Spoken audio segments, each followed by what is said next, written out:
All right, everyone. Martial law has been declared by Maduro in some parts of Venezuela to take care of looting there, which is understandable, even if he is a tin horn dictator, tyrant, little stooge, bus driver, which is what Maduro is. Can we, though, understand something? A lot of people in Venezuela, they're like, yeah, I'm a socialist, and Chavez was great, but Maduro, he's just ineffective, and I don't like him. So a lot of these people that don't like Maduro, actually, it's not socialism per se they have a problem with, it's Maduro and his policies. Maybe nationalizing some businesses or something. Oh yeah, I lost my sugar processing plant job or something like that. Here's the thing though, Chavez is responsible predominantly for your problems. Maduro has simply continued policies that pissed away your productivity on useless shit that was really good short term and didn't lead to a better economy throughout time. That's the problem in socialist Venezuela. Now, let me ask this. How much longer can Maduro govern?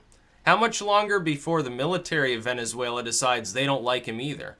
Because that could happen at any time now. He can throw more food and supplies their way. How long is he going to be able to bribe people whose own families, they're like, yeah, I'm kind of hungry. I only ate one meal today. Oh, yeah, there's no milk for the baby or something like that. At some point, things collapse there. And I don't see a way out of it for Maduro, by the way. He can nationalize as much as he wants. It's just a scapegoat in order to exonerate his own stupidity and that of Chavez. But what happens if all these other countries get tired of dealing with his dick wagging? Because, I mean, you had, I think it was a month ago, you had an incursion into Colombia where some Venezuelan troops tried to plant a flag there in Colombian soil, and they were having lunch or something on the other side of the border. The Colombian troops are like, what the fuck's going on? They have to escort him back to Venezuela.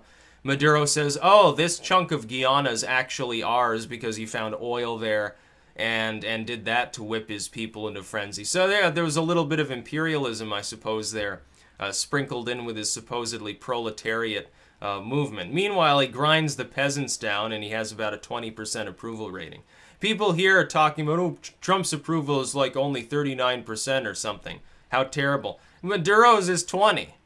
So if anyone, he's still sticking it into power. He's still somehow still there. The best thing for Venezuela would be if the people there get pissed off enough to drag him out of his fucking presidential palace and beat him up in the streets and then force him to drink gasoline or something like that.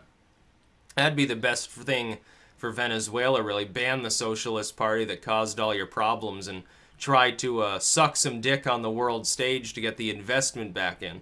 I say that in as polite a way as possible, but that's how you're going to have to develop your economy. You've got a monocultured economy. Your export is oil, which means you have no choice but to get foreign investment in order to restabilize. You're still not getting robbed of as much money as you are by Maduro, by the way, in so doing. The world, the more free market, it's still not technically a totally free market, but the more free market of the world economy will treat you a lot more fairly than Maduro is. That would be my advice to the Venezuelan people. Yes, you can get all sorts of investment. Venezuela has everything possible to be developed and turn into a shining first world nation. And it's not a joke. You'd be wealthier than Saudi Arabia. You'd make the Middle East look like a joke. Nobody would want to do, and nobody in this hemisphere would want to get their oil from the Middle East. Anything they're not getting on their own, they'd want to get it from Venezuela. It's closer. It would be more stable. It would probably be more cost effective. It wouldn't have to be shipped through pirate-infested waters. It would be great.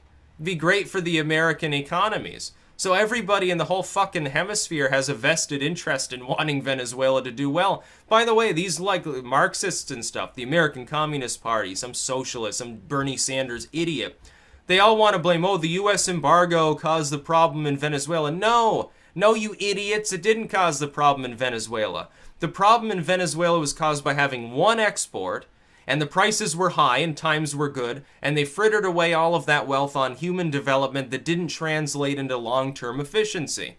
Then when the price dropped and they realized, oh shit, we can't pay for this anymore, they had to impose austerity. What a wonderful socialist program austerity is, after all. That's certainly left-wing right there, in order to make their debt payments to keep their entire culture from collapsing. And Maduro had to do, for years now, Maduro's had to do this after the oil prices began to drop. They plummeted like a rock down to massive lows. They're not rising. They rose up a little bit there. Venezuela's like, okay, we have a little bit more money now. We can make our next debt payment at least and hope for a better future. Then they collapse again.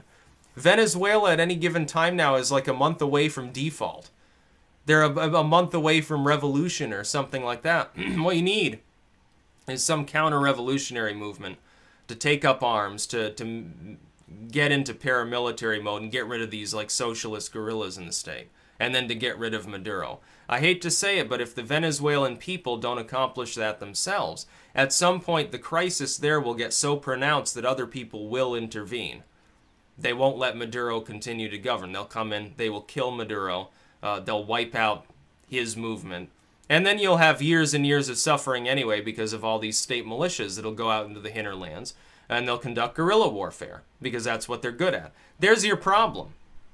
You should accomplish it yourself before that happens if it's even marginally possible to try to do so. By the way, when I say this, I'm not warmongering. The U.S. definitely should not get directly involved in Venezuela. A lot of those people, you know, the 80-85% of the population that fucking hates Maduro, they don't like us any more than they like Maduro.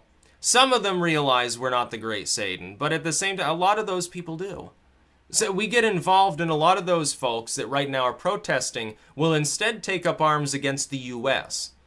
It would be a situation where they'll look at Maduro and they'll say, yeah, he's terrible, but he's better than these evil pig dog imperialists that are trying to take over our country, because that's the propaganda they're going to hear and they'll believe it. Be a disaster if we got involved. It would be much better to let the other Latin American states get involved if necessary. Ultimately, though, it would be preferential if Maduro gets ousted by the people of Venezuela or the military, or one of his guards just loses it and decides to shoot him in the back of the head or something like that. That would be the best thing for Maduro. He's a miserable totalitarian piece of crap. The sooner he dies, the better it is for the people of Venezuela. Yeah, it would be wonderful. It'd be wonderful if he was dead. Then Venezuela maybe would improve because that would embolden the opposition. The protests would grow. They'd say, you know, socialists out, and the opposition takes hold. And by the way, you look at Brazil. Socialism there. The socialist movement collapses because of Dilma's corruption. They get Tamarin. He's corrupt too. Just because he's not a left-winger doesn't mean he's not corrupt. Latin American politics is plagued by the sort of tycoon model of corruption. So try to get somebody in there who knows how to govern, can go to the world stage, get foreign investment, so that you can actually increase your efficiency, diversify your economy. Long term, it's the only way Venezuela will survive. Banking on oil for more than the next few decades, I think, is a very, very bad idea. States that are doing so, a lot of states, like even the Middle Eastern, like oil-bearing states, like Saudi Arabia, they're beginning to look to other ventures. They're beginning to look to other massive projects. They increase their infrastructure to try to survive as oil continues to be cheap and eventually is phased out, which it will be over the next half century. It is happening. The U.S. is already pumping out so much gas, so much natural gas, we're weaning ourselves off oil. The world market for oil is declining. And so it's going to remain low. After a while it'll spike, but you won't be able to sell enough of it to break even. That's the problem for Venezuela's economy long term. I wouldn't be betting on Venezuelan oil to sustain Venezuela's economy. But if you do well for the next few decades and invest right, then you can develop other parts of your economy and you won't have that problem. You'll be fine. You know, start churning, use the oil to churn out solar panels. Sell them, or sell them to the Chinese, sell them to the Russians, sell them here in the United States. Instead of just banking on, oh, we export crude oil. What a wonderful thing it is. Oh, it's only worth $40 a barrel now when it used to be $150. Oh, that's a little bit of a problem now, isn't it? That's about all. Peace out.